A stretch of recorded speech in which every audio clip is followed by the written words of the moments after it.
Hello everyone, मैं Veenu Verma excel in education channel में आप सभी का स्वागत करती हूँ। फ्रेंड्स, आप सभी को पता है कि यहाँ पर हम यूजीसी नेट की तैयारी करते हैं। तो पेपर 1 तो मैं करवाती हूँ, साथ में पेपर 2 एजुकेशन की तैयारी होती है। तो अगर आप लोग एजुकेशन से किसी भी एग्जाम की तैयारी कर रहे हैं तो आप यहाँ ज्वाइन करिए, क्योंकि एजुकेशन हमको पूरा ही पढ़ना चाहिए। आप किसी भी परीक्षा की तैयारी कर रहे हो, आप इंटरव्यू फेस करते हैं तो वहाँ पर कुछ भी पूछा जा सकता है। आपको पूरा शिक्षा शास्त्र विषय उसको पढ़ना चाहिए और बिल्कुल थॉरोली उसको पूरा कायदे से पढ़ना चाहिए। ठीक है, तो हम किसी भी एग्जाम की तैयारी करें, हमारा जो अपना सब्जेक्ट है उस पर हमारा कमांड जरूर होना चाहिए। आज की इस वीडियो में हम लोग कुछ क्वेश्चंस को डिस्कस करेंगे और हो सकता है ये जून में आपसे पूछे जाएं, जून 2024 की परीक्षा में यहाँ से क्वेश्चन पूछे जाएं, क्योंकि देखिए कॉन्सेप्ट तो वही रहता है और कॉन्सेप्ट के ही आधार पर आपको क्वेश्चन जो है दूसरे मिल जाते हैं, है ना। तो कॉन्सेप्ट अगर क्लैरिटी होगी तो आपके कोई भी क्वेश्चन सॉल्व हो जाएंगे। ये कुछ प्रीवियस ईयर क्वेश्चन है जो जून 2024 के लिए इंपॉर्टेंट है हायर एजुकेशन के, और यहाँ से आपके जो क्वेश्चन बनते हैं वो बिल्कुल बेसिक बनते हैं और कई बार आपसे खाली थ्योरेटिकल पूछे जाते हैं, डीपली पूछे जाते हैं, तो वो चीज़ें हम वहाँ तक पहुँच ही नहीं पाते हैं। तो वो सारे वही क्वेश्चन हैं जिससे आपको कम से कम ये पता रहेगा कि अगर आप एक बार भी हल्का हल्का पढ़े रहते हैं तो आपको चीज़ें पता होती हैं। ठीक है, तो आप लोग टेलीग्राम चैनल को ज्वाइन करें और यहाँ पर अगर पहली बार विजिट कर रहे हैं तो सब्सक्राइब कर लीजिए। टेलीग्राम चैनल का लिंक आपको डिस्क्रिप्शन में मिल जाता है, आप ज्वाइन कर लीजिए। वहीं पे पीडीएफ और सारी वीडियोस भी वहाँ पर मिल जाती हैं, तो आप यहाँ पर और कोई भी इन्फॉर्मेशन है तो मैं वहीं पे सेंड करती हूँ। ठीक है, सारी पीडीएफ आपको वहाँ दे दी जाएंगी, तो आप लोग यहाँ पर ज्वाइन हो जाइए और वीडियो को लाइक एंड शेयर ज़रूर करिए। ठीक है, अगर आप पहली बार आए तो सब्सक्राइब जरूर कर लीजिएगा, क्योंकि यहाँ देखिएगा आपको ज़्यादा से ज़्यादा इंपॉर्टेंट कॉन्सेप्ट दिए जाते हैं और वो भी कम टाइम में मैं समझाने की कोशिश करती हूँ ताकि आपका ज़्यादा टाइम वेस्ट ना हो, है ना।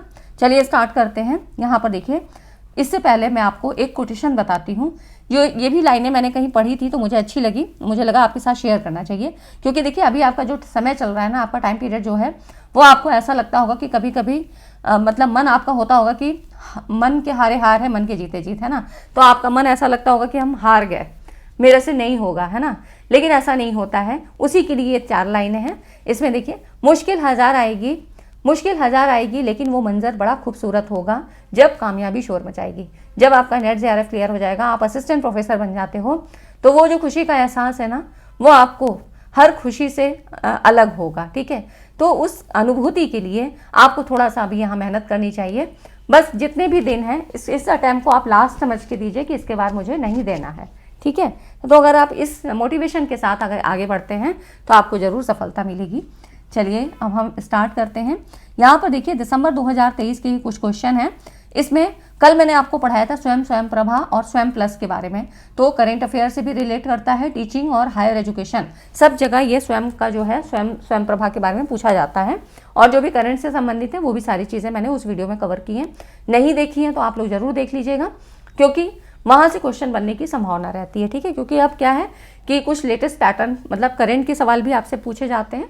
यहाँ पर देखिए स्टेटमेंट का सवाल है, इसमें कह रहा है, पहला कथन है स्वयं प्रभा पाठ्यक्रम टीवी पर प्रसारित किए जाते हैं, और दूसरा कह रहा है स्टेटमेंट मूक्स केवल अंग्रेजी में उपलब्ध है। तो क्या केवल अंग्रेजी में है? ऐसा नहीं है, अंग्रेजी, हिंदी और किसी भी अदर लैंग्वेज में है। ठीक है, और जो स्वयं प्रभा का पाठ्यक्रम है वो 24/7 ये DTH चैनल के थ्रू यहाँ पर प्रसारित किए जाते हैं, है ना। तो ये बिल्कुल सही है, पहला ऑप्शन आपका, पहला स्टेटमेंट सही है और सेकंड वाला रॉन्ग है। ठीक है, तो आप यहाँ पर आप देख के लगा सकते हो, फर्स्ट इज करेक्ट। ये देखिए दिसंबर के क्वेश्चन में, दिसंबर के उसमें सेशन में पूछा गया है, यहाँ पर आप देख सकते हो। ठीक है, इसके बारे में मैं कल आपको डिस्कस कर चुकी हूँ तो मैं आज ज़्यादा नहीं बता रही हूँ। इसमें देखिए अगला जो क्वेश्चन है ना, ये भी आपका दिसंबर वाले सेशन में पूछा है। 20वीं शताब्दी के आरंभ में भारतीय विश्वविद्यालय अधिनियमन के पीछे निम्नलिखित में से किसका हाथ था? अब देखिए, अगर इस तरह के सवाल के लिए आपको पूरी थ्योरी पता होनी चाहिए। ठीक है, इसका एक डिटेल वीडियो मैं दूंगी और मैंने अधिकतर इसकी डिटेल वीडियो बना भी रखी हैं, जिसमें आपको जो भारतीय शिक्षा पद्धति थी, प्राचीन शिक्षा पद्धति मतलब जो गुरुकुल में थी, है ना, वो सारी चीज़ें आपको मैंने बता रखी हैं, आश्रम्स के बारे में और जितने भी उस समय के षड दर्शन और ये सारी चीज़ें मैं आपको बता चुकी हूँ। ठीक है, तो आप वहाँ पर देखिएगा, सारी वीडियोस आपको मिलेंगी।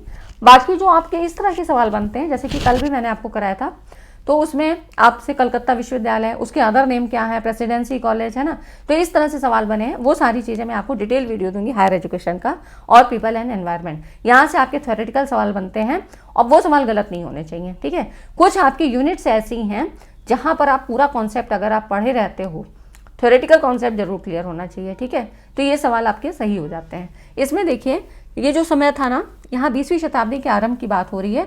तो इस समय लॉर्ड कर्जन का काल था 1899 से 1905 में, ठीक है। और अब देखिए जो ये विश्वविद्यालय का अधिनियम था ना, ये 1904 में पारित हुआ था, है ना। 1902 में, अब देखिए 1904 में अधिनियम पारित किया गया था और 1902 में गठित विश्वविद्यालय आयोग की सिफारिशों पर 1904 में अधिनियमित किया गया था, ठीक है। तो इस तरह से इसे ही रैले आयोग के नाम से भी जाना जाता है। तो ये थ्योरी थोड़ा सा पता होना चाहिए कि किस समय क्या चीज़ें आई थी, और आपको प्रमुख आयोग और समितियां हैं उसके बारे में मैंने डिटेल वीडियो दी है, आप देखिएगा। तो प्लेलिस्ट में भी है, आपको पूरी मिल जाएगी और सर्च करेंगे तो आपको मिल जाएगा, ठीक है। एक्सेल इन एजुकेशन डाल के और उसके नाम से आप यहाँ पर ढूंढिएगा, आपको मिल जाएगा। यहाँ पर देखिए अब इस तरह से सवाल आपसे पूछे जाते हैं। इसमें देखिए according to NEP 2020 match the functions of independence verticals, ये देखिए ये वर्टिकल्स हैं, वर्टिकल्स ऑफ हायर एजुकेशन, है ना। तो यहाँ पर ये देखिए HECI, यहाँ पे इसके वर्टिकल्स दे रखे हैं, कौन कौन से स्तंभ हैं, लिस्ट 1 और लिस्ट 2 आपको मैच करना है, ठीक। अब देखिए इसमें NHERC, यहाँ पर A नंबर है, ये क्या है, national higher education regulatory council, ठीक है। और NAC क्या है, ना हो तो इनके फुल फॉर्म आप नोट कर लीजिए। NAC क्या है, नेशनल एक्रीडिटेशन काउंसिल, ठीक है, ये हमने देखा। NHERC क्या है, फिर NAC नेशनल एक्रीडिटेशन काउंसिल, उसके बाद फिर HEGC, ये क्या है, हायर एजुकेशन ग्रांट्स काउंसिल, ठीक है। उसके बाद GEC क्या है, जनरल एजुकेशन काउंसिल। अब इनको आपको मैच करना है, तो मैचिंग के लिए ये चीज़ थोड़ा सा पता होना चाहिए कि किस तरह से हम मैच करेंगे, क्या क्या किसका काम था। तो NHERC का क्या है, यहाँ पर देखिए ये रेगुलेशन के लिए थी ना, national higher education regulatory council थी, तो ये रेगुलेटर फॉर हायर एजुकेशन, ठीक, ये इससे मैच कर जाता है। NAC क्या थी, नेशनल एक्रीडिटेशन काउंसिल, ये आपकी एक्रीडिटेशन इंस्टीट्यूट, जब आपको फुल फॉर्म पता है ना तो आप उसके अकॉर्डिंग भी यहाँ पे कर सकते हो। HEGC यहाँ पर ये था आपका, ये हायर एजुकेशन ग्रांट्स की बात करता है, तो funding and financing of higher education, ये HEGC इसका काम है।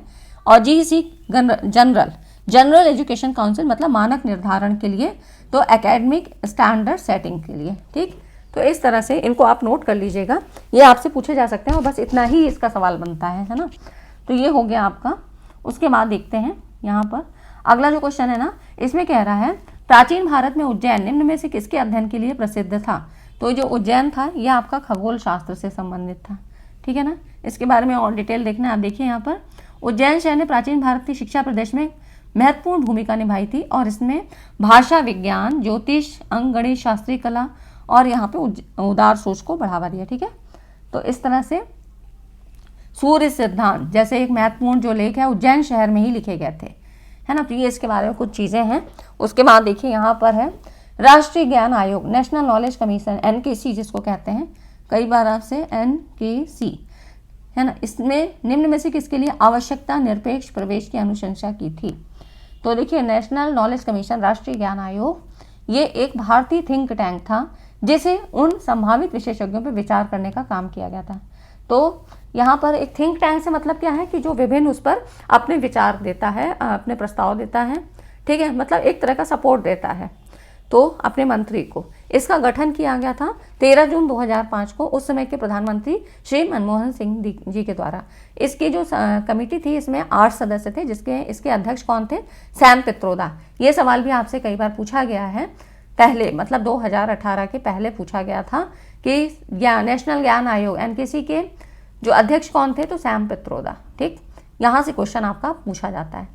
अब ये कह रहा है कि किसके लिए आवश्यकता निरपेक्ष प्रवेश की अनुशंसा की थी, तो राष्ट्रीय विश्वविद्यालय के लिए। इसके लिए इन्होंने यहाँ पर, क्योंकि इन्होंने मतलब नेशनल जो नॉलेज कमीशन था इसका ये एक मुख्य उद्देश्य था, मतलब ज्ञान पर आधारित चीज़ें की जाए, ठीक है। ज्ञान से संबंधित जितने भी चीज़ थे, यहाँ पर कोई भी ऐसा काम ना हो जिससे कि उसकी शुचिता पर कोई प्रभाव पड़े। तो इसकी प्रभावकारिता को बढ़ाने के लिए इन्होंने इस रिकमेंडेशन को की थी, नीड्स ब्लाइंड एंड एडमिशंस, है ना। यहाँ पर आप देखिए राष्ट्रीय ज्ञान आयोग का मुख्य उद्देश्य एक सशक्त ज्ञान आधारित समाज के विकास को प्रेरित करना था और ये उस धारणा पर स्पष्ट आधारित था कि ज्ञान आर्थिक वृद्धि, सामाजिक विकास और राष्ट्रीय सुरक्षा की कुंजी होता है। 2005 में, और इसके लिए इन्होंने रिकमेंडेशन की थी, ठीक है। सैम पित्रोदा इनके अध्यक्ष थे। नेक्स्ट आप क्वेश्चन देखो, ये है यूजीसी विश्वविद्यालय अनुदान आयोग के द्वारा 1978 में विकसित नीति फ्रेमवर्क में निम्न में से कौन कौन से सुझाव दिए गए थे, कौन कौन सी सजेशन दी गई थी। तो इसमें क्या क्या चीज़ें कही गई थी, तो देखिए यहाँ पर क्या निजी विश्वविद्यालयों को बंद करना, नहीं ये नहीं था, है ना, ये ऐसा नहीं कहा गया था, तो ये वाला नहीं है। ए वाला जहाँ पर भी है इसको आप काट दीजिए, ठीक, ये ऑप्शन आपका हट जाता है। Increase in the number of universities, विश्वविद्यालयों की संख्या में वृद्धि। और दूसरा है उच्च गुणवत्तापूर्ण प्रायोगिक शोध हेतु समर्थन, ठीक है, तो सपोर्ट कर रहा था एक्सपेरिमेंटल रिसर्च के लिए। और यहाँ पर डिसकंटिन्यूएशन ऑफ ऑटोनोमस कॉलेज, ठीक है, स्वायत्त महाविद्यालयों का समापन। तो ये सारे सुझाव आपका दिया गया था, ठीक है। तो यहाँ पर यह आपका हो जाता है बी, सी और आपका डी, ये ऑप्शन आपके यहाँ पर सही है, ठीक है। तो इस तरह से यहाँ पर ये हो गया। ऐसे क्वेश्चन आपसे पूछे जाते हैं कि ये सब चीज़ें देखिए आपके बहुत ज़्यादा इंटरनल सवाल आपसे पूछे जा रहे हैं ना, तो ये चीज़ें आपको पता होने चाहिए। उसके बाद देखिए यहाँ पे ये इसमें है ना, तो यहाँ पे सॉरी यहाँ पे ये ई ऑप्शन होगा। देखिए इसमें आंसर में आपके दे रखा है स्तर, ग्रेजुएशन स्तर पर अंतर विषयी पाठ्यक्रम प्रारंभ करना, ठीक है। तो इसमें यहाँ पर देखिए ये वाला होगा अंतर विषयी पाठ्यक्रम, मतलब जो इंटरडिसिप्लिनरी कोर्सेज हैं वो आपका यहाँ पर होगा, ठीक है। तो ये जो है ये चीज़ थोड़ा सा आपको पता होना चाहिए कि इसमें कौन कौन सी चीज़ों के बारे में कहा जा रहा है। ये ऑप्शन आपका ये, ठीक है, ये वाला नहीं है। उसके बाद देखिए ये मैं आपको खाली पैटर्न के बारे में बता रही हूँ कि इस तरह के जब भी आप अगर अभी भी टाइम है आपके पास, ऐसा नहीं है, और ये क्वेश्चन मैं आपको करवाऊंगी पूरा डिटेल में, आपकी सारी चीज़ें करवाऊंगी, तो तब आपको यहाँ से पता लगेगा कि कैसे कैसे क्वेश्चन आपसे पूछे गए और वो थ्योरी भी पता रहेगी। अब जैसे कि यहाँ पे इसको क्रोनोलॉजिकल ऑर्डर में लगाने को कहा है, तो सबसे पहले हमारे पास क्या थी, वैदिक शिक्षा पद्धति थी पहले नंबर पे। उसके बाद आपकी दूसरी थी उपनिषदी, है ना, उपनिषद एजुकेशन। फिर आपका क्या आता है यहाँ पर तक्षशिला की स्थापना हुई तीसरे नंबर पे।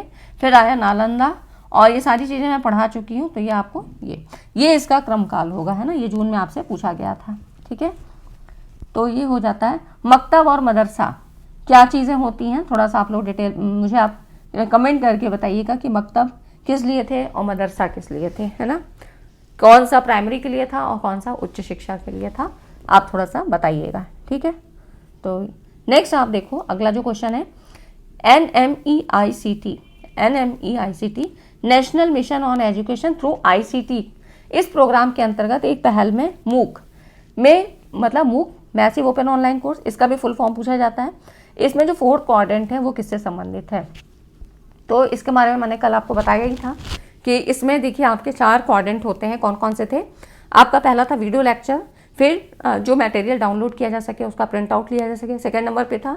फिर था आपका सेल्फ असेसमेंट और ऑनलाइन डिस्कशन फोरम, है ना। तो इसमें आप देखो कौन सा मैच कर रहा है, तो आपका यहाँ पर देखिए सेल्फ असेसमेंट, ठीक है, ये आपका 4 क्वाड्रेंट से संबंधित था, ठीक है ना।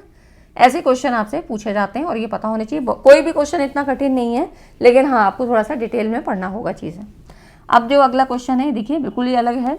यहाँ पर उत्तर प्रदेश में मुस्लिम समुदाय के एक वर्ग ने बहुत से आज़ाद स्कूल खोले और मौलाना मोहम्मद अली के नेतृत्व में वर्ष 1920 में जामिया मिलिया इस्लामिया या मुस्लिम राष्ट्रीय विश्वविद्यालय की स्थापना भारत के शहर में हुई थी। तो जामिया मिलिया कहाँ पर है, अलीगढ़ में है ना। तो यहाँ पर की थी, जून में पूछा गया है। तो देखिए इसमें जो स्थापना थी 1920 में जामिया मिलिया इस्लामिया या मुस्लिम राष्ट्रीय विश्वविद्यालय, ये अलीगढ़ में हुई थी, है ना, यूपी। और यहाँ पर देखिए भारत के अलीगढ़ में मूल रूप से 1920 में एक संस्था के रूप में स्थापित किया। 1988 में भारतीय संसद के अधिनियम द्वारा ये केंद्रीय विश्वविद्यालय बना। और उर्दू में जामिया का अर्थ क्या होता है, विश्वविद्यालय, और मिलिया का अर्थ है राष्ट्रीय, ठीक है। ये इसका थोड़ा सा डिस्क्रिप्शन है। नेक्स्ट आप देखो यहाँ पर राममूर्ति समीक्षा समिति की बात हो रही है। राममूर्ति समीक्षा समिति ने सिफारिश की थी कि उच्चतर शिक्षा में प्रवेश कैसे होने चाहिए, है ना। तो रिकमेंडेशन क्या दी थी, तो इसमें इन्होंने बोला था, देखिए राममूर्ति समिति जो है सबसे पहले कौन सी शिक्षा नीति थी, 1986 में। 1986 में जब राष्ट्रीय शिक्षा नीति की घोषणा हुई और 1987 से ये क्रियान्वयन इसका प्रारंभ हो गया। अब 3 वर्ष के बाद 1990 में उस समय के जो प्रधानमंत्री थे श्री विश्वनाथ प्रताप सिंह, है ना, इन्होंने राममूर्ति की अध्यक्षता में एक समिति का गठन किया था। तो गठन कब हुआ? 1990 में हुआ था, ठीक। और यहाँ पर 1990 में गठन हुआ। फिर उसके बाद उन्होंने अलग अलग जितने भी स्तर थे, प्राथमिक, माध्यमिक और उच्च शिक्षा, तो सबके अलग अलग सुझाव दिए थे। तो उच्च शिक्षा संबंधी सुझाव उन्होंने दिया कि उच्च शिक्षा के स्तर को उन्नत बनाने के लिए विश्वविद्यालय स्तर पर यहाँ पर आपका क्या होना चाहिए? नियंत्रण होना चाहिए, कठोर नियंत्रण और प्रवेश के लिए चयन प्रणाली के पालन का सुझाव दिया। तो इन्होंने चयनात्मक, जिसको कहा गया, इसके पालन का अनुदेश मतलब यहाँ पे रिकमेंडेशन की थी, ठीक है। यहाँ पर देख लीजिए, यहाँ पे, ठीक है, ये आपका। तो इन्होंने देखिए और क्या क्या चीज़ें कही इस रिपोर्ट में। 9 जनवरी 1991 को अपनी रिपोर्ट प्रस्तुत की, 1990 में बनी, 1991 को अपनी रिपोर्ट प्रस्तुत की और कई बदलावों की सिफारिश की, जिसमें कि कॉमन स्कूल सिस्टम, इसकी शुरुआत, महिला शिक्षा को बढ़ावा देना, ECCE अर्ली चाइल्डहुड मतलब early child care and education, ठीक, ECCE प्रारंभिक बचपन का देखभाल और शिक्षा, और SUPW socially useful productive work, ठीक है। SUPW यहाँ पे ये आपसे पूछा जा सकता है, तो SUPW socially useful productive work, ठीक है। ये सारी चीज़ें शामिल थी, ठीक है। तो ये चीज़ें आपको पता हो गई कि क्या क्या चीज़ें राममूर्ति समीक्षा समिति में कहा गया था, ठीक है फ्रेंड्स। तो आज की वीडियो में ये कुछ क्वेश्चन, और देखिए कॉन्सेप्ट अगर क्लियर होता है तो क्वेश्चन आपके कहीं से भी आए आप सॉल्व कर लोगे। और ये मेरा आपसे यही कहना है कि अगर आपको वीडियो अच्छी लगी तो लाइक एंड शेयर जरूर करें। और जितनी भी वीडियोस दी जा रही हैं, देखिए आपको वहाँ पे 500 क्वेश्चन सीरीज भी मिल रही है, प्लेलिस्ट में आप देखिए सब चीज़ें। बाकी मैं आज अपडेट करवा दूंगी, ठीक है, क्योंकि इधर वीडियोस डलती जा रही हैं, अपडेट नहीं हुआ है, तो वो मैं करवा दूंगी, आपको कोई प्रॉब्लम नहीं होगी। और वहाँ पे पेपर 1 पेपर 2 दोनों के लिए 500 क्वेश्चन सीरीज मिल रही है।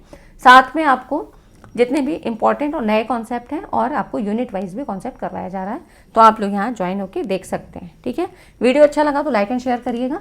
मिलते हैं अगली वीडियो में। Thanks for watching.